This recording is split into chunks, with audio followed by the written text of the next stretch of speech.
Aquí vamos a ver las diferencias que existen entre las cooperativas de ahorro y crédito y los bancos.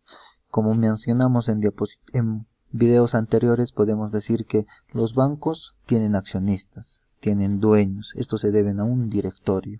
En cambio, las cooperativas de ahorro y crédito, sus dueños son los socios, los asociados, los miembros que la componen a la cooperativa. Podemos ver la diferencia desde la estructura organizacional. Podemos ver que una empresa financiera tradicional tiene una junta general de accionistas, los cuales van a designar al directorio y el directorio designará a la gerencia. Por otro lado, las cooperativas, su ente máximo es la Asamblea General de Socios, la cual ésta decide en nombrar al Consejo de Vigilancia, al Consejo de Administración, al Comité Electoral, al Comité de Educación, las cuales cumplen distintos roles que más adelante los vamos a ver. El Consejo de Administración se encarga de la designación de gerencia y gerencia se encarga de contratar a toda la parte operativa del corro de la organización. Otra diferencia clara que podemos apreciar es que las cooperativas de ahorro y crédito son organizaciones que operan para sus socios. En cambio, las empresas financieras tradicionales, los bancos, las financieras, son entidades que operan con terceros, que operan con el público. Esta es una diferencia que hay que tenerla bien en clara, que hay que entenderla. Por otro lado, aquí las cooperativas de ahorro y crédito, sus operaciones son hacia adentro, con sus socios.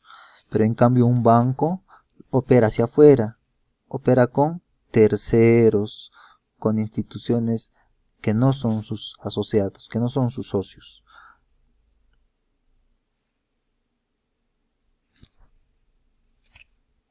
También podemos ver en la siguiente diapositiva, por ejemplo, que las cooperativas de ahorro son instituciones que buscan un beneficio económico. Claro, tienen que buscar un beneficio económico en el corto plazo para cubrir sus costos operativos, pero después de cubrir todos estos costos operativos, estos beneficios tienen que ir traducidos al socio en mejores intereses, con intereses tal vez más altos para sus depósitos y más bajo para sus créditos. En cambio, una financiera, ¿cuál es su principal objetivo? Es de buscar lucro, de maximizar la riqueza, de maximizar sus utilidades que provienen de la inversión que han hecho sus accionistas. Una cooperativa de ahorro hace actos cooperativos, actos internos con sus socios sin fines de lucro, porque está dentro del objeto social de una cooperativa. En cambio, una empresa financiera hace actos de comercio, actos externos de mercado con fin lucrativo. Aquí podemos ver, por ejemplo, la composición de una cooperativa de ahorro y crédito. Como bien se mencionó, el máximo entidad es la Asamblea General de Socios. Tiene todos los poderes para tomar decisiones y la capacidad de delegar. ¿Y a quiénes delega esto? Al Consejo de Administración, que toma las decisiones y delega la ejecución del gerente general. También existe el Consejo de Vigilancia, que se encarga de controlar y vigilar el desarrollo y funcionamiento de la cooperativa. Muy aparte de estos dos órganos, existen órganos de apoyo. ¿Cuál es el órgano de apoyo? El Comité Electoral, que se encarga de organizar y de conducir el proceso electoral de la cooperativa, y el Comité de Educación, que tiene que encargar por principio cooperativo de formar y capacitar a los directivos, a los socios, a los colaboradores.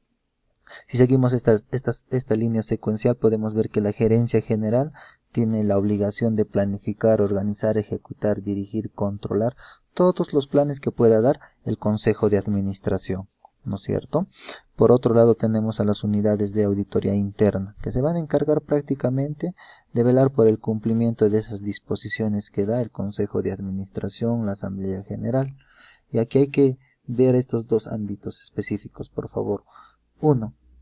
El nivel del directorio. Esta parte de la línea azul para arriba, que prácticamente nosotros no tenemos ninguna influencia ante estos directivos, ¿no?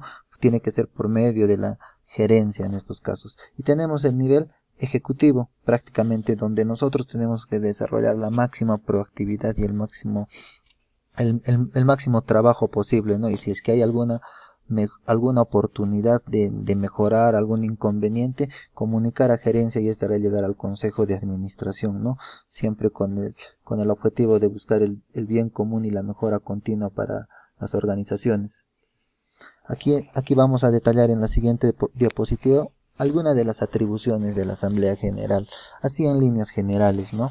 Porque bien es cierto, esto está definido por la ley 30022, que hace poco ha modificado la Ley General del Sistema Financiero, ¿no? Y sus demás modificatorias.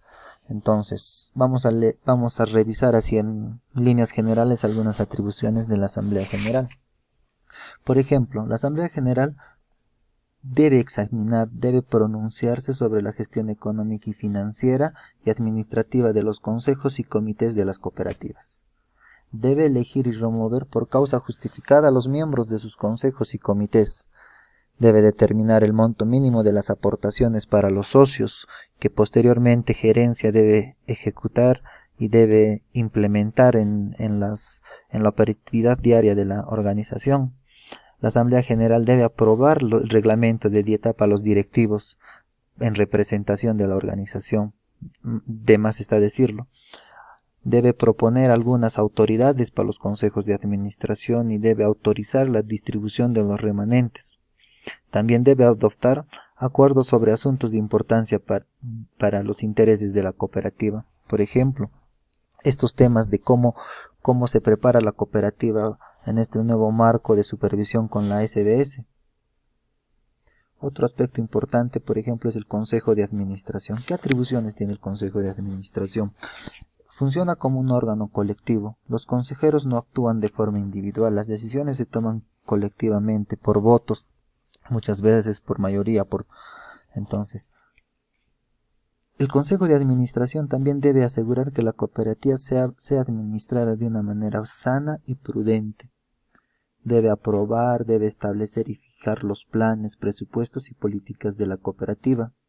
Debe efectuar el seguimiento de los acuerdos adoptados y establece los correctivos pertinentes a las desviaciones, ¿no? Si hay algo tal vez que se ha desajustado frente a otros posibles indicadores que indica la ley, entonces el Consejo de Administración está ahí para poder hacer esos ajustes.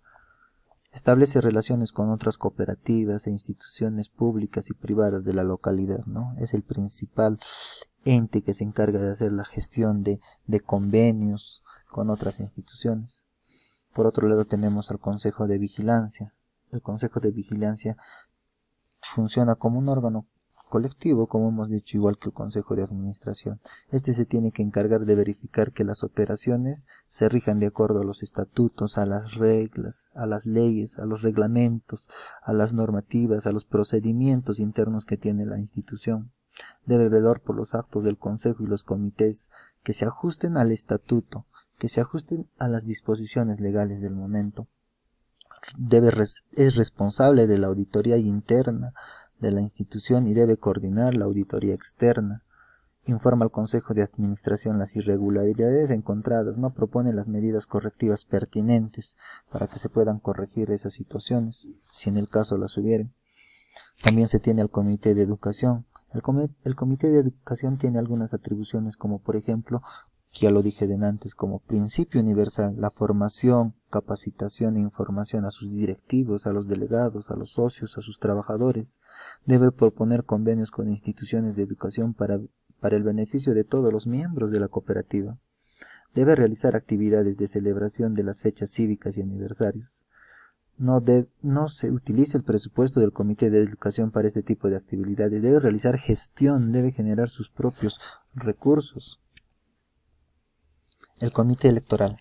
Este órgano es autónomo y prácticamente recibe el padrón de los socios debidamente depurados, que sean socios activos, que tengan sus aportaciones al día, que cumplan con las obligaciones que exige la cooperativa, con los requisitos que exige tal vez el puesto directivo que se va a cubrir en ese momento, inscripción de los socios postulantes a delegados, realiza el proceso de elección de los delegados, realiza el proceso de elección de los dirigentes.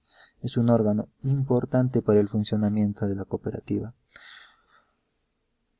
Un directivo fuera de su seno o comité es un socio más, porque para ser directivo con esta nueva ley de la que ha sacado la SBS, la 3822, ley que modifica la ley 2672, ley general del sistema financiero y del sistema de seguros y orgánica de la superintendencia de bancos y seguros y otras normas complementarias de regulación y supervisión de las cooperativas de ahorro y crédito, dice que para ser un directivo hay que contar con idoneidad moral y segundo, con idoneidad técnica.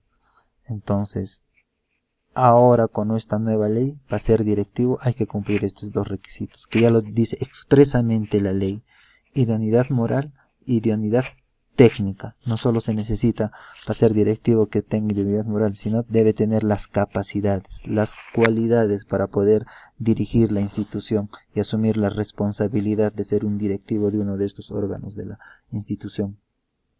Por otro lado, el gerente general tiene las atribuciones de elaborar y proponer al Consejo de Administración planes, políticas, el presupuesto de la cooperativa, debe ejecutar los acuerdos que adopte el Consejo de Administración y la Asamblea General.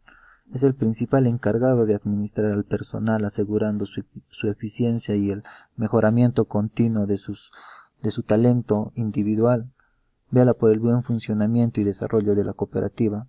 Debe brindar información y el apoyo permanente a los consejos y a los comités de la cooperativa y más instituciones públicas y privadas que necesiten conocer de la cooperativa. Aquí, por ejemplo, en esta diapositiva podemos ver que para ser directivo y pueda causar daño a la institución pública, esto da lugar a una responsabilidad civil, da lugar a una responsabilidad penal, da lugar a una responsabilidad administrativa. Entonces, es cosa seria ser un directivo de una de estas organizaciones, porque tiene todos este tipo de responsabilidades. Gracias.